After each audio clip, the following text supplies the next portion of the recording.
To no one will we sell, to no one deny or delay right or justice. Anything you like, be free. Oh, he winces, regroups. Imagine taking away women's right to vote. And reader, I left him. I also left the door of the freezer open. High walls, built to keep you out, not in. First, release the princess. Throw open the castle gates. We're on a mission, she says. A mission to free Dog. Do you see it? Bennett's grandad nodded at the river. What? I said. That. There. I followed his gaze. But there was only the slow shift of the river and the flickering silver blue dance of the reflected sky. I don't see anything. Bennett's grandad grinned wildly, like I'd said exactly the right thing. Yes, he said, that's the point. Wait, Bennett said, you mean we just walked a mile across a bloody field to look at something that isn't here? Language, lad, his granddad said. Although you're right, in a way, blood may have been spilled here because of that. He nodded again. Something that isn't here, I said. Exactly, he said. Then, when he'd held the moment as long as he could without looking weird, weirder at least, he rubbed his hands together and chuckled. As far as I can make out from local records, this used to be the site of a fish weir. A what? I said. It was a trap designed to catch fish. About 800 years ago, there would have been a great V across the river made out of stones and wooden posts. It would have stretched from here to about, he peered at the opposite bank, there, do you see, next to that tree that's a bit collapsed into the water? The tip of the V was left open, you see, and they put a basket woven out of reeds or hazel in the gap. Any fish heading downstream would be funnelled into it. The basket was a kind of double ice cream cone, one bit inside the other, easy for fish to swim into, hard to get out. How many fish? Bennett asked. Maybe hundreds at a time, said his granddad. Congers, roach, pike, chub. Oh, they'd have to stand here on the bank to pull the basket in with ropes. Bennett looked at the river. His granddad sat down and started taking off his shoes and socks. What are you doing? Bennett said. I, said the old man, am going paddling to see if I can find any remains. But won't you have, washed away, I said. Oh no, oak is very durable. There's remains of these traps all up and down the river. But you can't go in, Bennett said. Oh, it's all right, lad. I won't go very deep. No, I mean you'll scare the fish. Oh, the old man said. I see. Oh, well, we don't want that. Maybe I'll just dip me toes in, cool them down a bit. Don't! I mean it! You'll splash! I won't splash. You'll splash! When? I said, then swallowed, tried to think of what to say next. How did you find out about it? The weir. Bennett's granddad looked at Bennett, then dipped his toes gently into the water. See? No splash. The poem marked quite a change for me in my life, and I haven't actually written very much since I've written this poem, which is a bit of a shame really, but never mind. I was travelling through Europe on a road trip in the summer of 2015, and as I was coming back through the Calais port, we were seriously delayed, along with many, many, many other people. And eventually we eased our way in towards getting onto the ferry, but it was evident that there were people trying to jump onto the lorries, and they were being manhandled rather severely by the police, and it really upset me, seriously upset me. And I got onto the ferry, and I was not a happy person at all, and that was compounded by the journey, because I sat there watching people and listening to snippets of conversation, and I got really upset I watched body language, I watched facial expressions, and I heard people saying things. And when I got home, I did what writers do. I wrote something, and I wrote this poem. And normally, that kind of sorts things out for me. But I realised that sorting it out for me wasn't enough. And I was actually more angry by the time I'd finished the poem, and decided that gone were the days of sitting and talking about things over a drink or a cup of coffee. I was actually going to do something. And that's when I decided to try and do something, and I did. I ended up setting up Bath Welcomes Refugees, and I'm really, really chuffed that some of Bath Welcomes Refugees people have come along tonight.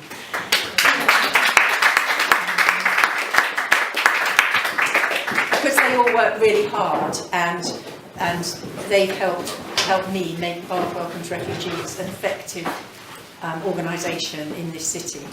So anyway, so this is was the midwife to Bath Welcomes Refugees. The privilege of departure, or Dover bound, but delayed. Packed to bursting, a people carrier plus top box rumbles up the ramp and rolls to a halt in a designated bay. Doors fly open. A crude bass line, kiddie babble, shrill instructions, a curse, a whine, fall onto the car deck to mingle with echoey engine thrums and a tinny tannoy heckle that warns foot passengers again and again and again to watch out for moving vehicles. The disgorging hordes drift upward to cafes and bars, upper decks, window seats, railside spots, to watch the landmass diminish to a dismal smudge, to complain at the delay. Queues along on board, 10 minutes to get an insipid coffee, substandard sandwich, a cake of cardboard texture, and dietary dissent subverts a frail, must enjoy every last minute mania. Peacemaker types pull phones from pockets, click on holiday snaps, flick them back and forth, tip and tilt them for portrait, for landscape, for the best effect to distract the disgruntled diners. A determined few persist in chewing over their particular miseries, and talk turns to pernickety bosses and the tedium of employment, to first days of the new school year and teachers with imagined grudges. A couple pore over a pile of receipts, reminders of overindulgences only ever condoned in euros, and they panic. A cat is fretted over, shrilly. How would it have been for her 2 weeks in a cattery? She'll have to do an extra night now. Mum engages with the horizon and sniffs. Dad bemoans the added outlay. Their 10-year-old grumbles, get a grip, his eyes fixed on a smartphone. The call comes for a return to the Cardex. A swarm of beings, tanned and dishevelled, speeds to arrive as one at narrow portals en route to the ship's bowels. Eye contact stops, shoulders dip, and the rush is on. Because being the first to one's car matters. Thank you.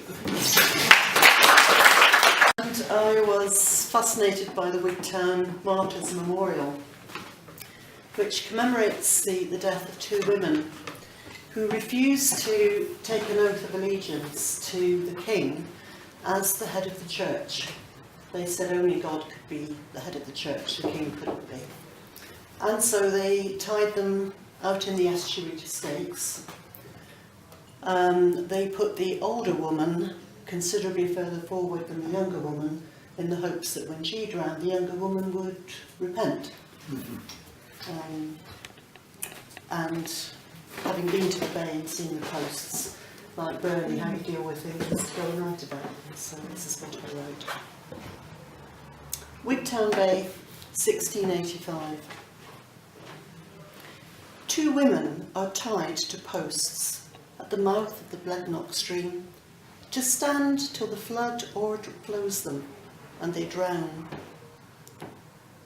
By the time the seawater swells the channels of Blednoch and Cree, runs through the cracks in salt marsh blocks, covers the purslane and samphire, the arrowgrass, scurvy grass, aster, the women's mouths and lungs will be full, and the psalms the young one was singing stoppered.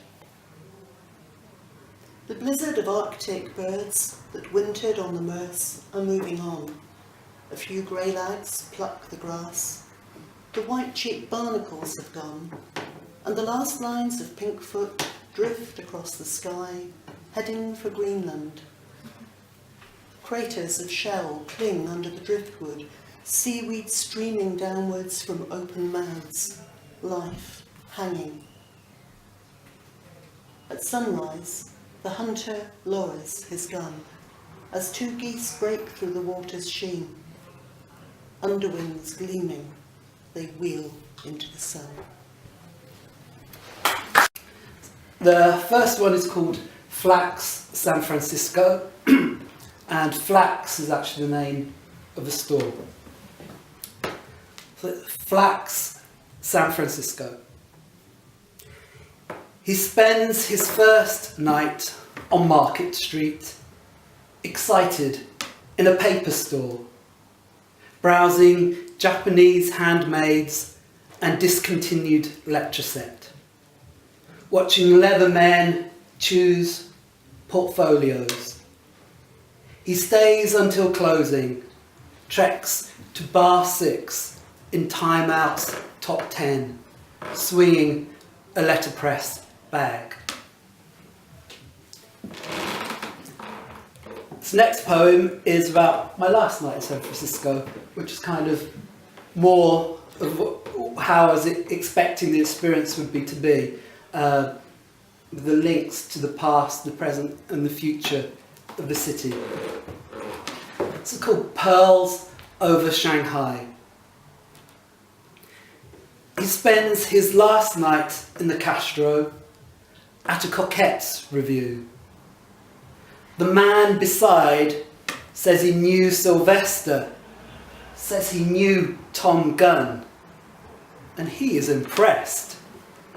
Impressed by septuagenarian drag queen thumping keys, impressed by crutchless harem pants, impressed by a heart-trimmed dominatrix whipping straights. He's invited to watch a film, but it's far too late already for flying tomorrow. He walks back past auto shops, Mondrian, feeling strong. Like the other poets tonight, it's inspired by an event, inspired by circumstances, inspired by what happened in Orlando. So as a gay man, you're kind of used to being nervous either approaching or leaving a gay club. I've run through Cardiff with people chasing me and those kind of things. But you always thought once you got inside the club, it was a safe, happy, expressive, supportive environment. And then Orlando happened and that it took away that element of safety as well. So this is called Tabernacle Lane. A list of men waiting, found tiny in the classifieds. The bouncer smiles. Let the music decide. To dare to dance with divine, be sure of every cheap reaction. Take pride in his hand, step on stage, a strapless shoulder to trespass on. Here's what my mother never did tell me, how that velvet staircase awaits, lit by the pulse of treacherous fairy lights, leads to what can't be seen in the dark. Wipe armpit sweat with a Kleenex, to hurl at the howling crowd, Never apologise. Never hide. Never let hate be unopposed. O is the story of Bobby O. Mr. GQ man, desperate for a pen, desperate for a telephone number. His bloom of future possibilities, thrown from scorched roofs, strung on barbed wire, blitzed in the dance of Saturday night. For love and love and love and okay. He was protesting up and down Friendly Street, a demonstration against the new immigration laws. But we made our own liberation the best way we could. If we had the pill, we'd have been unstoppable, she says. This used to be the site of a fish weir. Never apologise. Never hide. Never let hate be unopposed.